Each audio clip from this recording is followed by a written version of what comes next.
महाराष्ट्र में शिवसेना यूटीवी उद्धव गुट और एकनाथ शिंदे के शिवसेना अजीत पवार की एनसीपी और शरद पवार में कड़ी टक्कर देखने को मिल सकती है। उत्तर प्रदेश के बाद सबसे ज्यादा सीटों वाले राज्य महाराष्ट्र पर तमाम पार्टियों की नजर बनी हुई है। यूं तो हर कोई जीत का दावा कर रहा है। एक तरफ जहां बीजेपी का नारा है अब की बार 400 पार, तो वहीं दूसरी तरफ महाविकास आघाड़ी के नेता ये साफ कह चुके हैं कि उनका मकसद सिर्फ और सिर्फ बीजेपी को हराना है।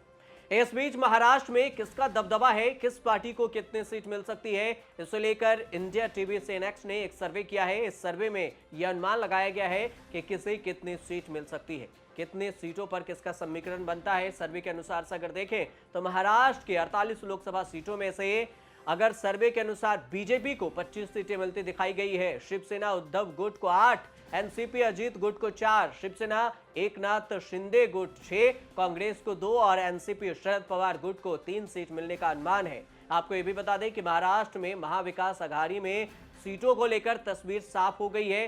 कौन कितनी सीटों पर लड़ेगा, विपक्ष के अंदर सब सहमत हो गए हैं और राज्य में 48 सीटों में से शिवसेना जो उद्धव गुट के हैं उन्हें 21 सीट दिए गए हैं और कांग्रेस के खाते में 15 सीटें गई हैं। शरद पवार के एनसीपी के खाते में 9 और बाकी वंचित बहुजन आघाड़ी के खाते में 2 और राजू शेट्टी की पार्टी 1 सीट पर चुनाव लड़ेगी। हालांकि उम्मीदवारों को लेकर अभी कोई ऐलान नहीं हुआ है। तो वहीं दूसरी तरफ बीजेपी ने यह साफ नहीं किया है कि महागठबंधन में सीट फार्मूला क्या रहने वाला है, लेकिन कहा जा रहा है कि बीजेपी की तरफ से भी सीट बंटवारे की तस्वीर जल्द साफ हो जाएगी। इसके लिए बीजेपी के अंदर बैठकों का दौर भी जारी है और इस साल पहली बार होगा जब दो गुटों के में बटे एनसीपी और अलग अलग हुई शिवसेना चुनावी दंगल में आमने सामने होगी।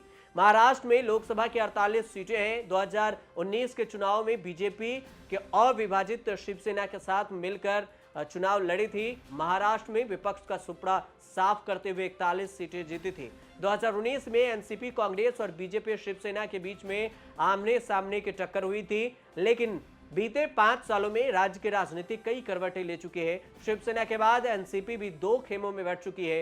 एनसीपी और शिवसेना अब आधिकारिक तौर पर बीजेपी के साथ है, तो वहीं राज्य में शिवसेना उद्धव गुट वाले और एनसीपी शरद पवार का गुट अलग है। देखने वाली बात यह होगी कि 2024 लोकसभा चुनाव में इस बार क्या कुछ होता है। आप देखते रहिए न्यूज़ तक।